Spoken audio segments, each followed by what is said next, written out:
Lemigas, beliau memiliki pemahaman yang paling mendalam soal bagaimana komunikasi daring berjalan di sana, termasuk tantangan dan hambatan teknisnya secara langsung. Bisa dilanjut?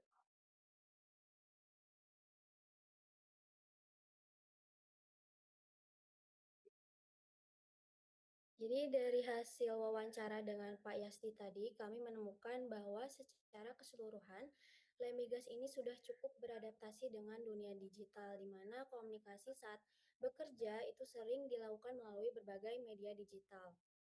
Nah, yang pertama ini menggunakan Zoom sebagai media untuk menghadiri rapat serta bertemu dengan klien.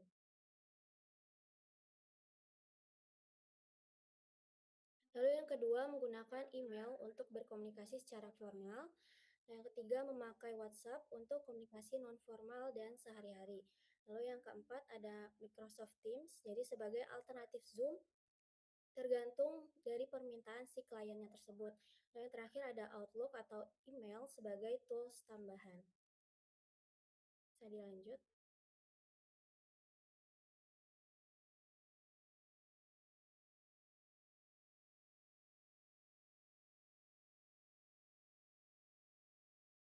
Ya, selanjutnya efektivitas komunikasi di Lemigas. Jadi,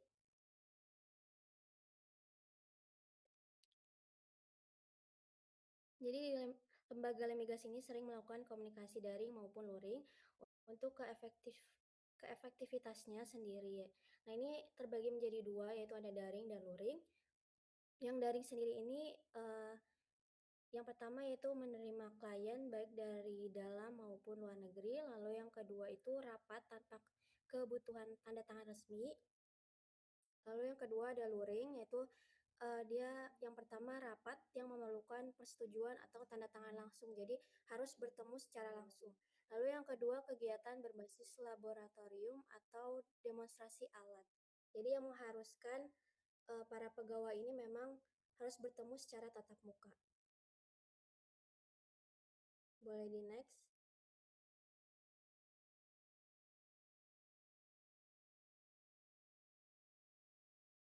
Oke, jadi akibat pandemi, jadi Lemigas ini juga mengalami dampak pandemi COVID-19 terhadap komunikasi di Lemigas.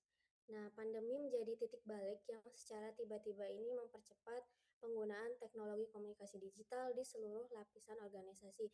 Jadi yang sebelumnya video conference hanya dipakai untuk klien luar negeri, tiba-tiba seluruh aktivitas termasuk absensi dan pelaporan kerja ini harus beralih ke daring.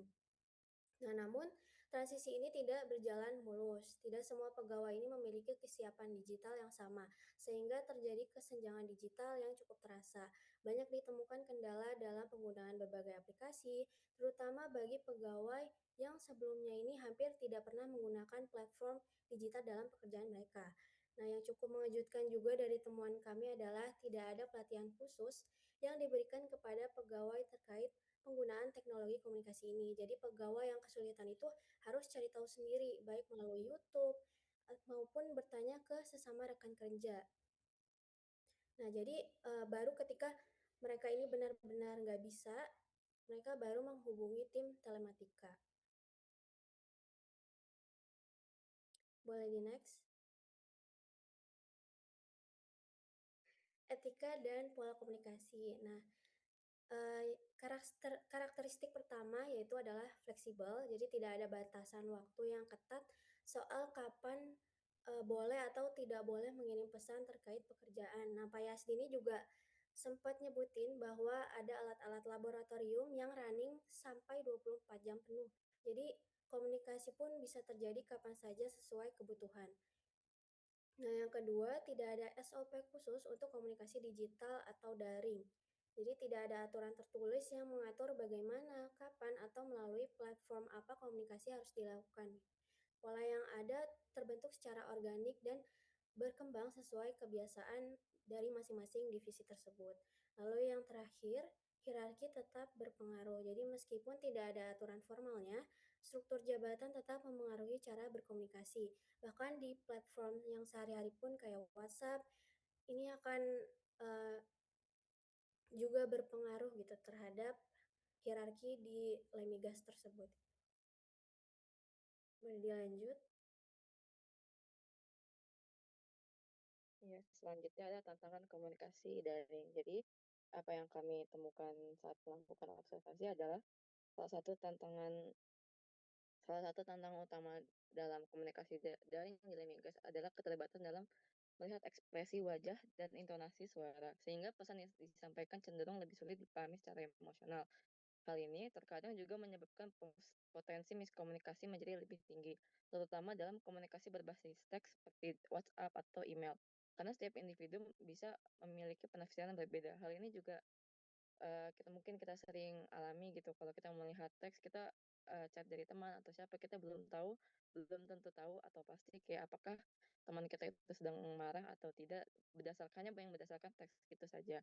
Selain itu, minimnya isyarat nonverbal juga membuat konteks komunikasi menjadi kurang jelas dibandingkan komunikasi tatap muka. Fragmentasi juga pernah dirasakan pada awal pandemi di mana setiap karyawan itu secara tiba-tiba harus menggunakan tools komunikasi dari daring bahkan hingga absensi. Seperti yang sudah dijelaskan oleh teman saya tadi, di Lemigas ini tidak ada pelatihan khusus gitu untuk kayak memahami teknologi yang sebenarnya itu levelnya basic tapi tidak diberikan pelatihan khusus kepada anggota-anggotanya yang menyebabkan anggota-anggota ini harus memaksa mereka untuk belajar sendiri. Dan yang terakhir ada keterbatasan akun Zoom. Itu, kasus akun Zoom yang non premium yang akhirnya mereka harus keluar otomatis setelah 40 menit. Jadi di sini kami, menemukan bahwa pernah ada salah satu kendala di dalam jadi pas waktu itu Lemiga sedang ingin membuat sebuah event, di mana, H-1 itu, pas mereka lagi gladi bersih membuat event itu, tiba-tiba Zoom mereka itu keluar padahal lagi latihan. Ternyata mereka menemukan bahwa akun Zoom mereka itu belum premium, sedangkan besoknya mereka harus sudah nge-launching event itu. Dan kendalanya datang lagi bahwa kalau ingin mendapatkan akun premium ini, baru bisa dapat 2 hari setelah mereka memesan, premium itu. Jadi pada akhirnya di hari H event itu terjadi mereka harus eee minjem akun premium orang lain. Yang kedua, ini ada hierarki hierarki dalam komunikasi. Berdasarkan hasil observasi, eee, komunikasi di Lemigas, hierarki organisasi masih memiliki pengaruh yang cukup kuat. Hal ini terlihat dari bagaimana bawahan menyesuaikan gaya komunikasi mereka terhadap atasan, tergantung pada kepribadian dan preferensi masing-masing atasan. Seperti ada atasan yang Eee karakteristik wataknya tegas, maka kadang-kadang, anggota-anggota memilih untuk, memakai komunikasi yang lebih formal daripada kasual. Lalu ada juga, ada atasan yang hanya mau dihubungi via email ataupun bukan WhatsApp. Oleh karena itu, bawahan perlu mampu membaca situasi dan memahami karakter atasan sebelum melakukan komunikasi. Hal ini menunjukkan bahwa meskipun komunikasi dilakukan secara daring, norma dan etika dalam struktur organisasi tetap berlaku dan memengaruhi pola komunikasi yang terjadi. Dan yang kedua ada tools dan infrastruktur. Dari sisi tools dan infrastruktur, LMBG saat ini belum memiliki platform komunikasi internal yang terintegrasi. Komunikasi organisasi masih mengandalkan aplikasi umum seperti WhatsApp dan email. Dalam praktiknya, WhatsApp lebih sering digunakan untuk koordinasi yang bersifat cepat dan informal, seperti instruksi kerja atau diskusi singkat. Sementara itu, email digunakan untuk komunikasi yang lebih formal, seperti menyampaikan informasi resmi atau hal-hal yang membutuhkan dokumentasi. Kondisi ini menunjukkan bahwa pemilihan media komunikasi di Lemigas cenderung disesuaikan dengan tingkat formalitas dan kebutuhan komunikasi. Namun, penggunaan platform yang terpisah juga berpotensi menyebabkan informasi menjadi tersebar dan kurang terintegrasi. Lalu, berdasarkan hasil observasi yang kami lakukan, pola komunikasi daring di Lemigas dapat dianalisis menggunakan teori pola komunikasi yang tadi sudah dibahas. Pertama, komunikasi daring di Lemigas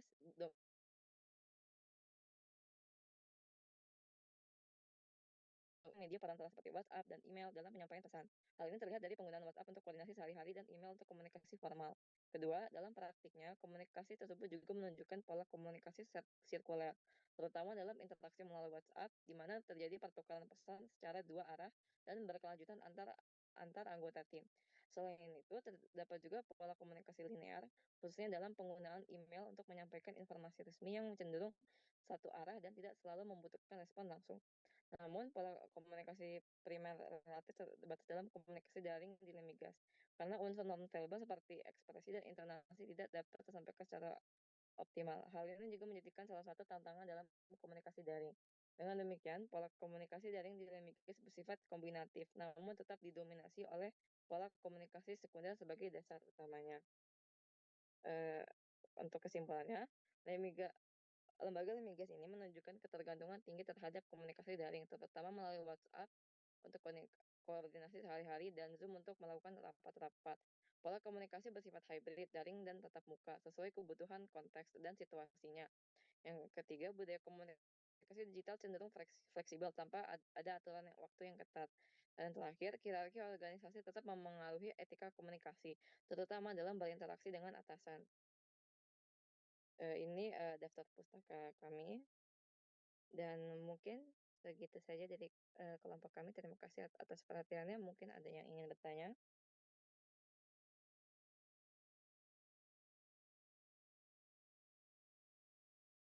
Oke, terima kasih teman-teman kelompok 3. Teman-teman dari kelompok lain, kalau ada pertanyaan boleh langsung raise hand atau drop langsung pertanyaannya di kolom chat. Sambil aku bacain lagi poin-poin yang udah dijelasin sama teman-teman kelompok 3 tadi. Tadi teman-teman kelompok 3 mention mengenai penjelasan dan juga jenis-jenis pola komunikasi, kemudian ada landasan teori komunikasi daring, jenis-jenis, dan juga faktor yang mempengaruhi komunikasi daring, kelebihan dan kekurangan komunikasi daring, etika komunikasi daring, pola komunikasi daring, dan juga teman-teman kelompok 3 tadi melakukan observasi analisis pada pola perilaku komunikasi daring di Lembaga Penelitian dan Pengujian Migas. Boleh teman-teman langsung aja raise hand atau drop pertanyaannya. Ditunggu sampai 11.28 ya teman-teman.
Oke, mungkin karena udah nggak ada yang nanya lagi, terima kasih kepada teman-teman kelompok 1, kelompok 2, kelompok 3 yang udah jelasin, udah maparin presentasinya tadi mengenai pola perilaku komunikasi secara daring. Dan untuk notulensi di pertemuan 9 ini mungkin udah dicatat sama teman-teman kelompok 2 TLCU. Untuk pertemuan presentasi di TM9, saya tutup. Terima kasih teman-teman semua. Saya kembalikan lagi ke Bu Tia. Terima kasih teman-teman.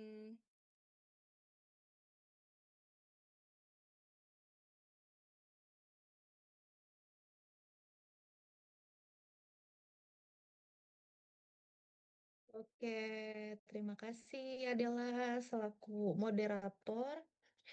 Jujur menarik ya, menarik sekali menurut saya. Ada tiga kelompok memberikan tiga POV yang berbeda dan akhirnya saya bisa tarik tiga tiga ciri khas ya, tiga keunikan dari tiga presentasi ini. Yang pertama kelompok 1 ya. kelompok 1 itu tadi Firna Naizila Cecil itu membahas tentang Creative Fox ya. Yang saya lihat keunikannya ada resiko ya, betul ya kelompok 1. Ada resiko dari bagaimana Creative Fox itu sebagai media untuk bisa memberikan informasi kepada halayak ramai. Nah, itu yang saya lihat. Dan kalau lihat resiko tadi itu banyak ya kasus yang terjadi. Tadi saya lupa tadi apa ya slide-nya. Resiko yang muncul itu kayak ketepatan ya tadi koreksi kalau saya salah ya kelompok 1 ya. Ada ketepatan dalam memberikan informasi. Kalau misalnya salah upload itu bakal apa ya menimbulkan sebab-sebab kayak bola salju gitu ya. Misalnya kalau nggak salah dulu USS Fit gitu ya kalau nggak salah atau Creative Fox ya yang salah upload atau mungkin em, informasinya tidak tepat ya, kurang clear dan itu kan banyak dikomen sama orang-orang. Dan itu kan menimbulkan mispersepsi, bisa jadi orang salah tangkap gitu ya. Nah, itu yang menjadi fokus ketika orang pengen cepet gitu dalam memberikan informasi, tetapi tidak akurat juga. Nah, itu yang saya highlight tadi dari kelompok 1. Kemudian di kelompok 2 Key Wave Party ya, Nasyah, Sarah dan Dinda. Nah, yang menariknya saya ngelihat strategi komunikasi ya di sini ya. Bagaimana Key Wave ini punya strategi-strategi khusus ya. Bagaimana mereka berinteraksi dengan followersnya. Kemudian kelompok 3 barusan Kayla, Nidia dan Shalin tentang Lemigas. Nah, ini menarik juga ya. Ketika suatu lembaga misalnya, oke lah kita coba lihat kalau Creative Fox sama Key Wave Party mungkin mereka sudah sangat antusias ya, media antusias banget gitu. Mereka udah tahu resikonya, ada mitigasinya seperti apa, kemudian resikonya, terus strateginya kayak gimana ya, karena memang berkecimpung di dunia media digital. Tetapi ciri khas dari Lemigas ya tadi unik ya. Jadi mereka punya beberapa kendala yang dimana itu sangat krusial ya menurut saya dari poin-poin yang disampaikan oleh Shalin tadi. Nah, itu yang saya pahami adalah bagaimana mereka punya pola komunikasinya. Tadi ada 3 ya komunikasinya. Jadi sudah terbentuk tuh pola komunikasi yang ada di sana dan mereka mungkin tidak terbiasa ya karena memang tidak berkecimpung dalam dunia digital. Nah, itu uniknya. Jadi saya melihat 2 perbedaan yang sangat menarik ya ketika ada 2 lembaga yang memang dia berkecimpung di dunia digital. Kemudian yang satu lagi mungkin lebih ke gagap ya, gagap digital karena kesehariannya memang tidak bersinggungan setiap harinya dengan digital gitu ya. Ini mungkin berkaitan ya nanti kaitannya dengan pertemuan 12 media sosial ekologi. Jadi manusia berinteraksi dengan media itu kayak gimana. Nah, untuk materi pertemuan 9 dan 12 ini saling berkaitan ya. Coba saya share screen dulu aja ya. Nggak lama kok nanti teman-teman mau Jumatan ya yang laki-laki sebentar aja. Nah, ini saya mau bahas tentang kesimpulan 3 kelompok tadi. Kalau kita bahas kaitannya dengan teori ekologi media, ini udah saya siapin buat pertemuan 12 ya. Jadi ada 3 jenis ini yang mempengaruhi pola perilaku manusia. Jadi media mempengaruhi perilaku masyarakat, media mempengaruhi persepsi masyarakat, dan media mempersatukan masyarakat. Beda ya, mempengaruhi perilaku itu media teknologinya ya, bagaimana kita kayak teman-teman coba refleksikan sendiri bagaimana perilaku teman-teman dalam menggunakan media sosial. Apakah frekuensinya? Kalau frekuensi kan kita berbicara seberapa sering, seberapa banyak gitu ya. Seberapa sering kalian menggunakan media gitu ya. Itu kan akan terlihat bagaimana kebiasaan teman-teman semua, habitsnya gimana. Itu ya berkaitan dengan pola perilaku. Kemudian media mempengaruhi persepsi. Tadi udah dibahas sama kelompok 1 dan 2. Ya, bagaimana mereka memberikan komunikasi asinkronus, sinkronus, kemudian mitigasi bencananya kayak gimana gitu ya kepada masyarakat. Kalau sekali salah posting, misalnya Creative Fox, salah nih, udah bikin copywriternya gitu ya, copywriternya udah oke, draftnya misalnya salah upload gitu kan, itu kan orang-orang sebagian besar mungkin sangat mempercayai postingan-postingan itu. Sekarang kan orang udah lihat aja misalnya Volkatif, USS, Tirto, yang semuanya orang memberikan informasi melalui infografis misalnya. Ya, orang akan mempercayai itu. Oke, seperti ini informasinya. Tapi kalau misalnya salah gitu ya, keliru, nah itu akan mempengaruhi persepsi masyarakat ya. Bagaimana dia melihat, menerima, mengkonsumsi sebuah informasi dari media. Kayak gitu ya.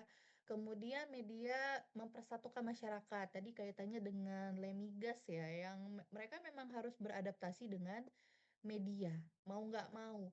Walaupun misalnya ada em, apa ya, kekurangan sana sini ya, ya mereka harus tetap beradaptasi seperti itu. Meskipun saya tahu banget misalnya lembaga yang tidak intuit dengan media itu pasti akan kesulitan ya. Tadi udah dibahas komunikasi secara daringnya memiliki beberapa kendala. Ya, banyak orang yang tidak terbiasa menggunakan itu, kayak gitu ya. Kemudian saya juga pengen kasih lihat tentang karena tadi membahas tentang Creative Fox dan Keywave Party yang kaitannya dengan media ya. Nah, ini 7 potensi atau kekuatan jurnalisme online. Itu kan bagian dari jurnalisme online ya. Jadi komunikasi MC, bagaimana si MC dalam sebuah lembaga itu berjalan gitu. Jadi itu sebagai sumber informasi utama bagi masyarakat. Ya, nah tadi makanya saya bilang ada 3 benang merah tadi itu saling berkaitan satu sama lain. Ada 7 ya, ada audience control, bagaimana audiens leluasa memilih berita, kemudian non-linearity, setiap berita yang disampaikan dapat berdiri sendiri, kemudian ada storage dan retrieval, berita tersimpan dan bisa diakses kembali dengan mudah oleh masyarakat, unlimited space, ya, jumlah berita yang disampaikan menjadi lebih lengkap, kemudian immediacy, informasi dapat disampaikan secara tepat dan langsung.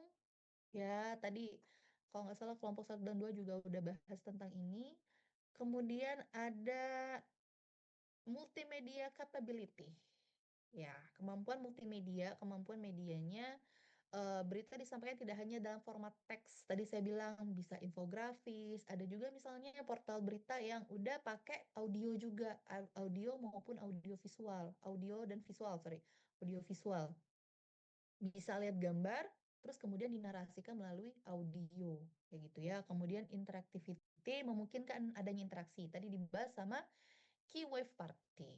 Ya, ada interaksi, ada engagement di sana bagaimana halayak ramai itu ya, halayak ramai audiens itu bisa berkomunikasi menjadi lebih intimate ya, bisa dibales, DM-nya dibales, kemudian misalnya kita berkirim pesan kemudian dibales sama adminnya misalnya gitu kan. Itu kan menjadi interaksi baru. Ya.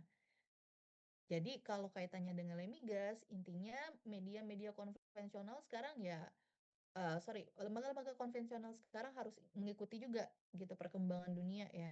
Mau nggak mau kita harus bisa beradaptasi. Kayak gitu ya untuk materi. Kemudian yang udah saya upload di Leads itu catatan poin-poin aja ya, bagaimana perilaku manusia itu em, apa ya, punya ciri khas tersendiri. Misalnya, saya coba share dulu ya. Nih, ya, pertama tadi saya bilang, bagaimana kita em, sebagai individu punya ketergantungan pada teknologi digital karena berkaitan dengan perilaku ya. Kita adiktif nggak gitu ya sama media digital. Nah, itu kaitannya. Kemudian ada peningkatan penggunaan media sosial. Kalau kita bahas VR sosial ya waktu di awal pertemuan, di pertemuan 1 itu kan frekuensinya terlihat jelas ya persentasenya. Nah, teman-teman bisa lihat dari sana peningkatan penggunaan media sosialnya, kemudian kebiasaan berbelanja ya, konsumerisme seseorang, semakin konsumtif seseorang mungkin bisa dilandasi dengan semakin sering frekuensi dia misalnya membuka platform e-com misalnya gitu ya. Kemudian kebiasaan untuk terus bergantung pada misalnya kendaraan online dan lain sebagainya. Terus budaya konsumsi konten digital gitu ya. Jadi teman-teman sudah bisa memilih sendiri nih. Saya fokusnya oke deh saya pengen lihat konten-konten aja. Nah gitu ya. Tadi kelompok satu bilang ada kegiatan konser online ya baru-baru ini Coachella ya. Kalau teman-teman nonton itu kan disiarkan secara live streaming. Yang mungkin memang kita belum punya kesempatan untuk datang langsung ke sana, tapi mereka tahu bahwa konsumen mereka, audiens mereka itu tinggi, ya. Jadi disebut dengan budaya konsumsi konten digital. Ya udah nggak apa-apa, kita nggak usah datang ke Coachella, kita juga bisa kok nikmatin gitu. Karena mereka tahu pasar target audiensnya siapa, ya.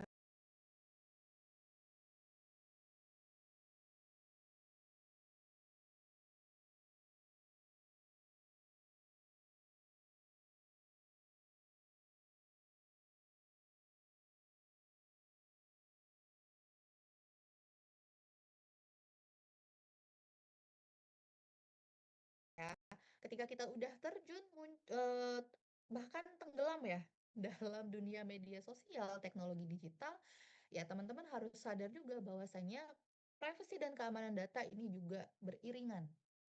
Ya, apalagi misalnya kita punya banyak media sosial, lebih dari satu gitu kan, ke misalnya kayak WhatsApp, email gitu, atau messenger lainnya itu kan punya ya kita berkomunikasi secara daringnya seperti itu.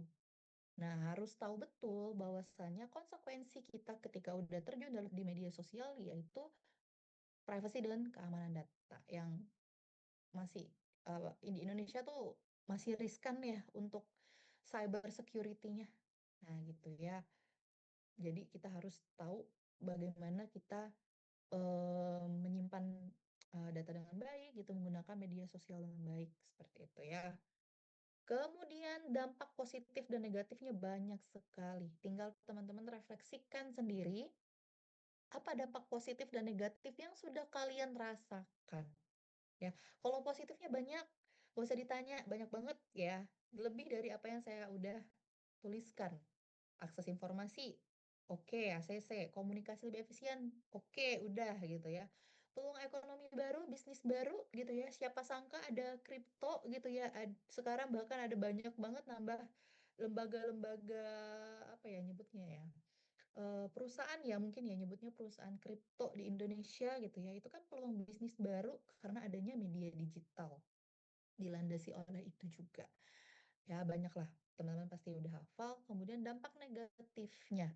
Selain kita tadi candu, adiktif terhadap media sosial ya. Mungkin kalian kalau nggak ada kuliah, em, apa tadi streaming, kemudian scroll TikTok berjam-jam.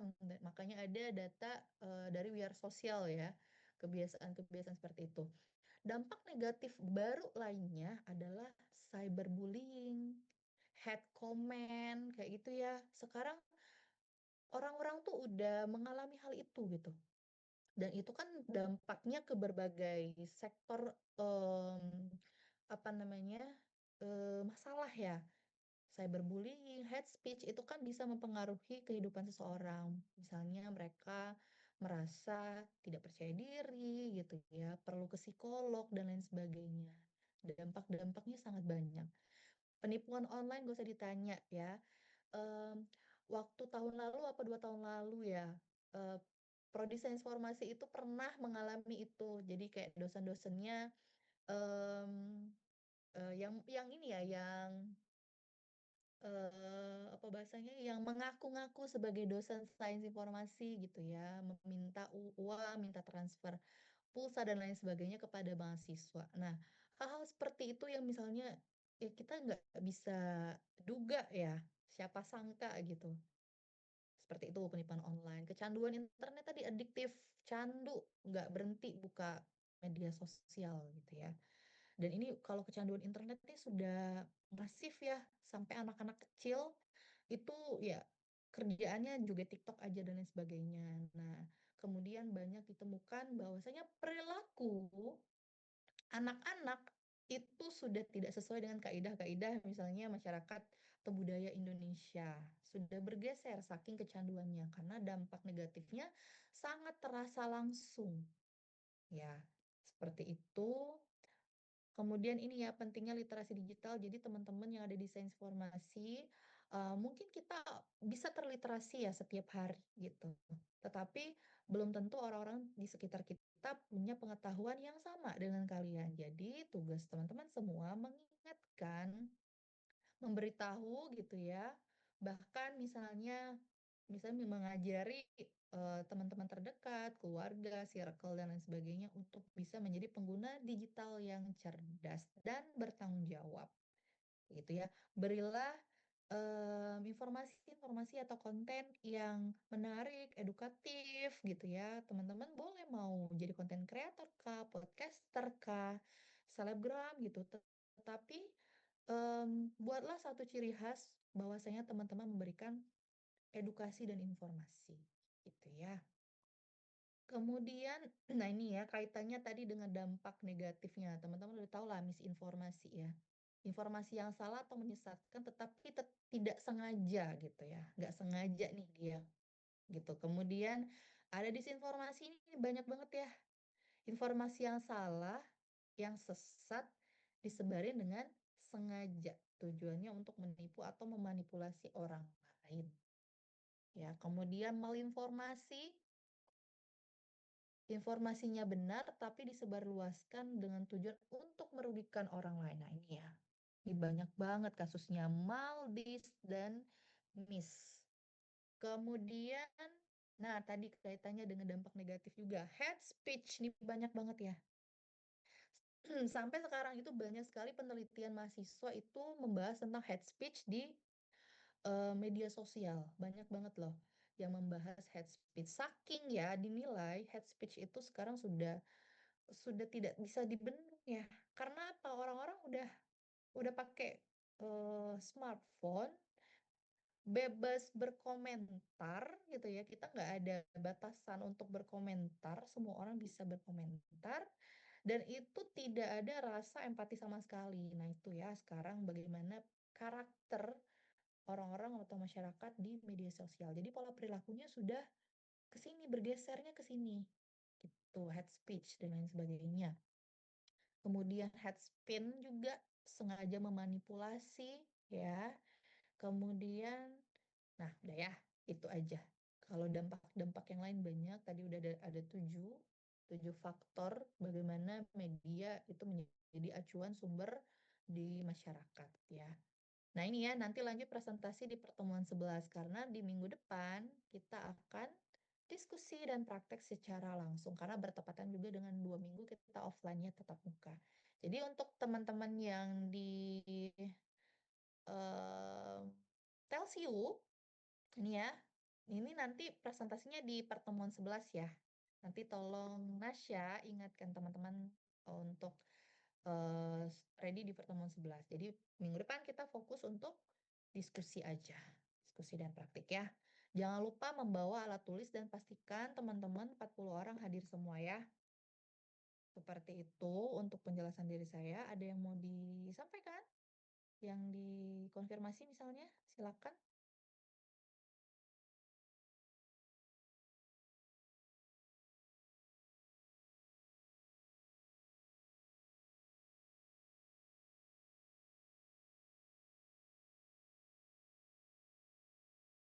Oke, kalau misalnya tidak ada, nanti tolong di-upload ya teman-teman yang presentasi ataupun yang belum presentasi kalau mau upload silakan aja. Silakan di-upload dulu biar nanti kita saya baca seperti apa presentasi dari teman-teman semua ya. Oke, Nasya, siapa yang nggak hadir Nasya nanti infokan ke saya ya. Baik, Mbak. Oke, thank you so much ya teman-teman untuk pertemuan hari ini. Nanti kalau ada informasi saya mungkin akan langsung ke Nasya dan ke grup ya. Silakan teman-teman untuk bisa meninggalkan ruang Zoom. Thank you so much. Happy long weekend. Terima kasih banyak ya, Mbak. Terima kasih, Mbak. Terima kasih, Mbak. Terima kasih, Mbak. Ya, sama-sama. Terima kasih, Mbak.